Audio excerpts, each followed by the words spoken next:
Hello, Cancer! Salamat sa pagbisita o salamat sa pagbabalik. Ito po ang inyong Sun, Rising Sign and Venus General Reading para sa sign ng Cancer. Ito po ay para sa buwan ng Marso 2026. Kunin nyo lang po kung ano yung nakarelate kayo, tapon nyo hindi.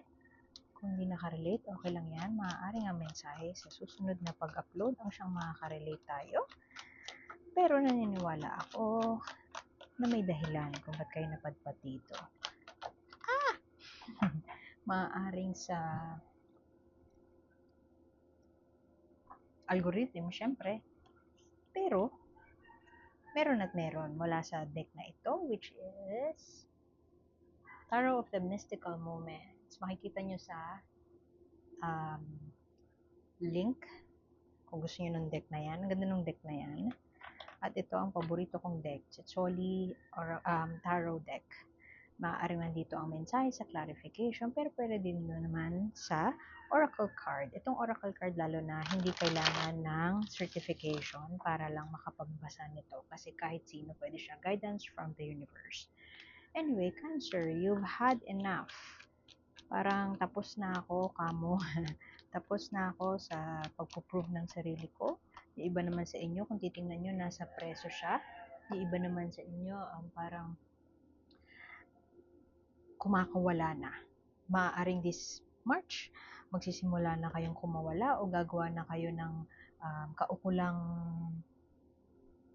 aksyon para totally makaalis na. Yung iba sa inyo pwedeng parang under the pressure of the parents, pwedeng pressured by the in-laws, and so dahil pressured by the in-laws, parang hindi kayo makagalaw, hindi kayo makapag-isip ng para sa sarili nyo.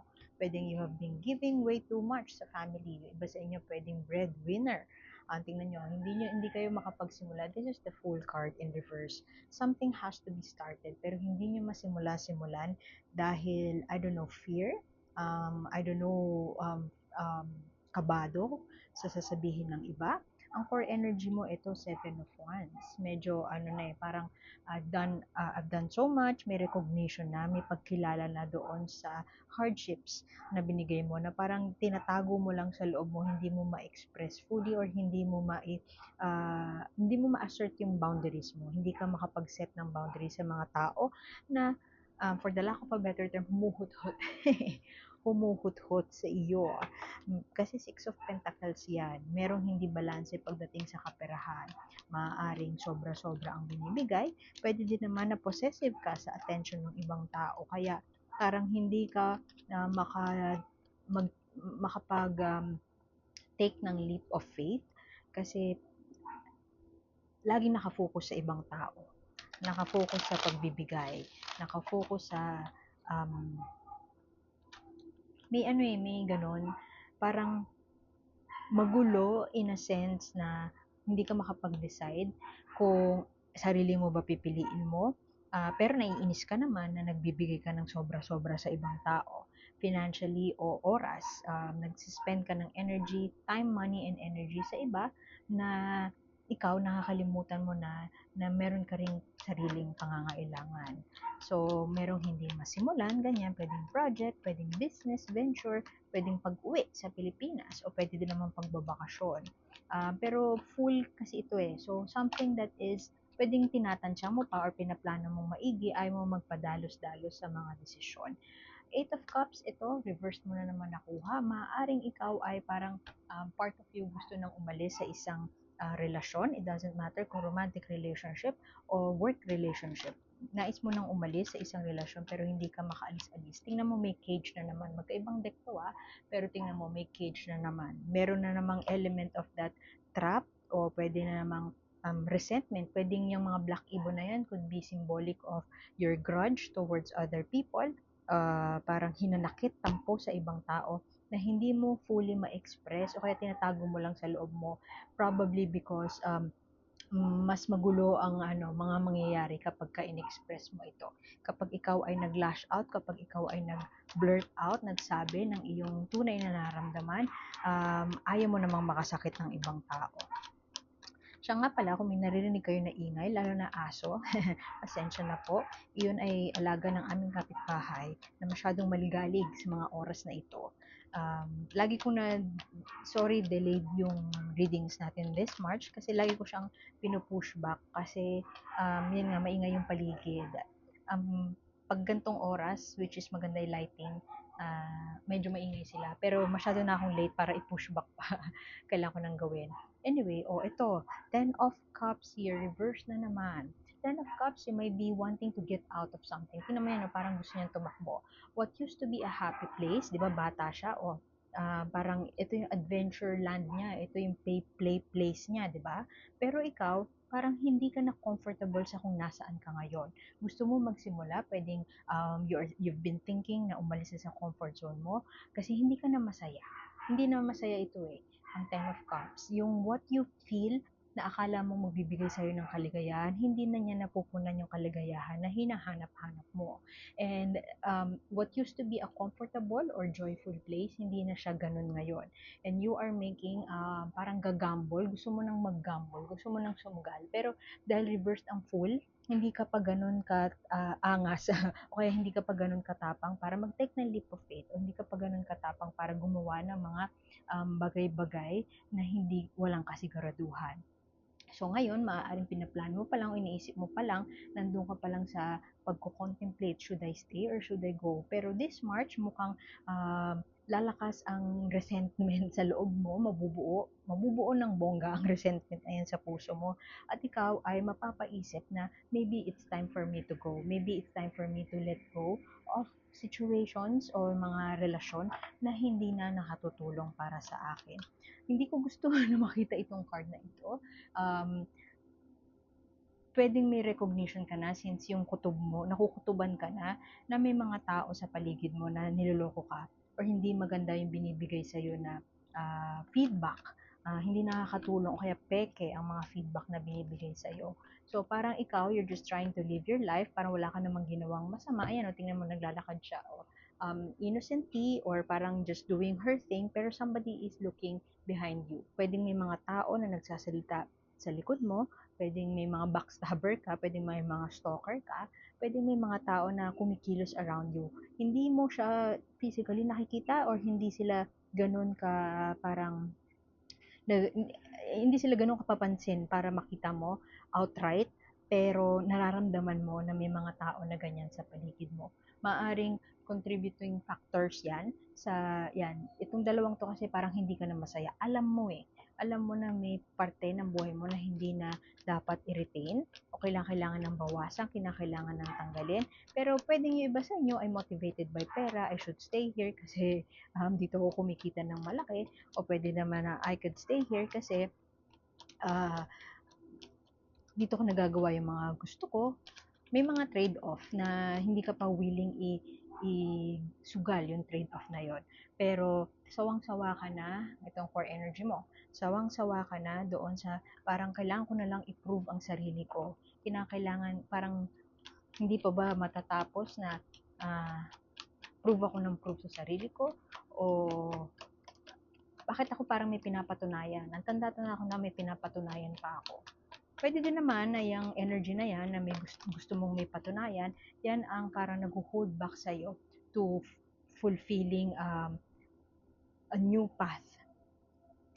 Pwedeng yung iba sa inyo nagpaplano na umalis pero may takot, may pangamba na mawala lahat ng resources mo kapag nag-take ka ng leap of faith, kapag nagsarado ka ng chapter, pag may iniwang ka na tao sa buhay mo na alam mong hindi naman na nagsiserve sa'yo o hindi naman na nakatutulong sa mga problema mo. Pero alam mo yun, pag iiwan mo siya, alis ka, natatakot ka na mawala lahat ng pinundar mo, mawala lahat ng inipon mo, pwedeng ganon. Or mag-build yun ng resentment na magba-backfire sa'yo. Pero kasi nandun ka na sa stage na ikaw yung may tampo, ikaw yung may sama ng loob. Pero bakit hindi ako masaya, ako na lang yung nagsasakripisyo, ako na lang yung bigay ng bigay, tapos hindi ko pa masimulan yung mga bagay na gusto kong simulan. Yung iba naman sa inyo, kayo yung iniwan. Ito ay heartbreak.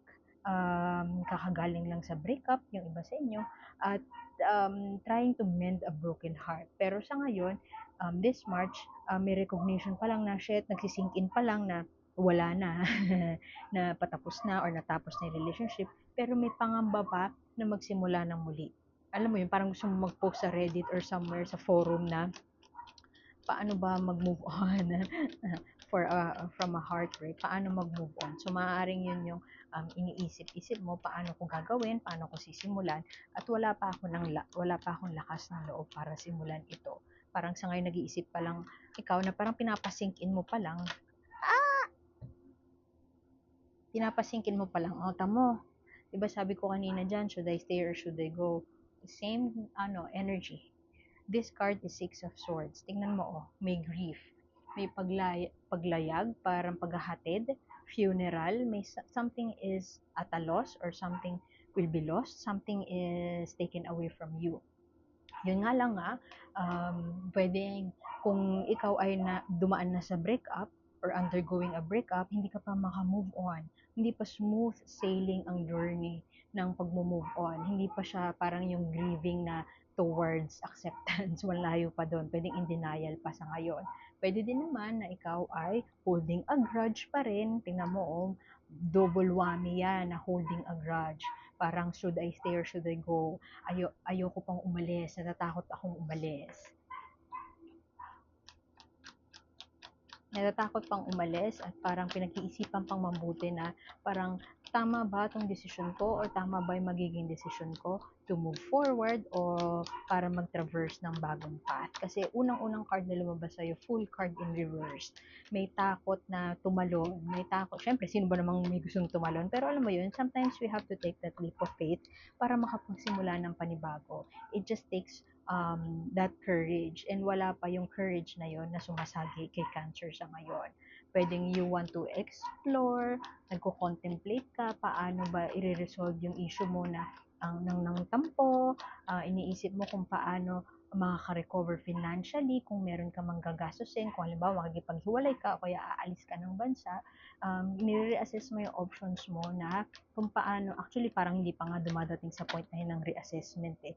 Parang shit, mauubos yung pera ko or naubos na yata yung pera ko, kaka-resolve o kaya kakabigay. Kung hindi naubos yung pera, kakabigay sa mga tao na wala namang ibang magandang ginawa o kaya hindi nire-reciprocate yung binibigay mo, pwedeng pag mag-turn ka ng leaf o kaya mag-move on ka, it requires some financial capacity o kaya it requires din from you some financial engagement. May ilalabas at may ilalabas kang pera.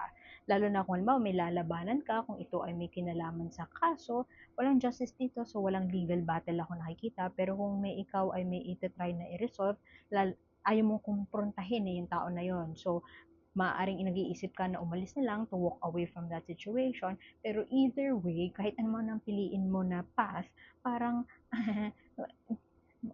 kailangan kong gumastos, kailangan kong mag-invest. Medyo na waldas in one way or another ang kaperahan. Doesn't necessarily have to be yung naglabas ka ng pera ha. It could also be mga maliliit na bagay na halimbawa birthday party ng pamangkin or birthday party ng magulang, parang wala namang ibang pwedeng gumawa nun. Ikaw na out of generosity of your heart, out of kindness from your heart, ikaw na yung gustong maglabas. Pero ang resulta niyan, hindi na parang equal yung yung parang accounting sheet mo kasi nasobrahan ng gastos o kulang ang balik, maaring ganon. Ang ito ay Page of Pentacles clarifying yung Ten of Cups na reverse. Ten of Cups na reverse, yun nga, parang hindi ka, dalawang ten to o something, mahirap i-complete ang isang bagay. Parang nasa end of the journey ka na, nasa end of the road ka na, pero ikaw mismo nag-hold back na parang shit, kaya ko ba itong gawin? Hindi mo masarado ang chapter na yon. Tapos compounded by or complicated by, ito komplikasyon to ng mga tao na ang daming sinasabi behind your back. Pwedeng may nag-try mangutang sa'yo pero hindi mo pinautang, so ang daming sinasabi. Pwede din naman na may mga chismis. Kasi usually itong card na to, treachery, cheating, usually cheating yan. Pero I don't feel like, yung intuition ko, hindi sinasabi na may cheating incident sa Cancer love situation. Pero yung iba sa inyo, pwedeng ganun nga. Pero tingin ko itong cheating na ito or treachery, it's more of parang people na hindi nakinabang sa'yo and so they're talking behind your back. Pwede din na stalking yan. Or pwede yung mga ang dami nangutang sa'yo at sila ang dahilan kung bakit hindi ka let's say, makapag-diversify, makapag-invest sa bagong business, o makabili ng, let's say, bagong property. Pero hindi mo rin naman sila masisi kasi it was your choice to begin with. Okay, let's get an advice from the universe. Ano yung mensahe ni universe sa'yo? Embrace effortlessness. Yan na yun. um, don't try to parang be on top of things. Yung tipong gusto mo na gagawin mo lahat, papasanin mo ang daigdig, at ikaw ang mag-e-effort sa lahat. Pag may sinabi sa yung problema, ikaw agad yung gagawa ng solusyon. Pwede naman na pakinggan mo lang yung problema and you don't necessarily have to act on that. Um, you could also, tingnan mo yung ano niya, para siyang jellyfish. Just moving and flowing, going with the flow, being light and not parang aakuin mo lahat ng burden, wag ganon. So, yun yung message sa'yo ni Oracle. Like, share, and subscribe naman po. Sana maabutan ko yung next time. Iwan ko na yun doon. Ako po si A and see you soon. Thank you, Cancer. Bye.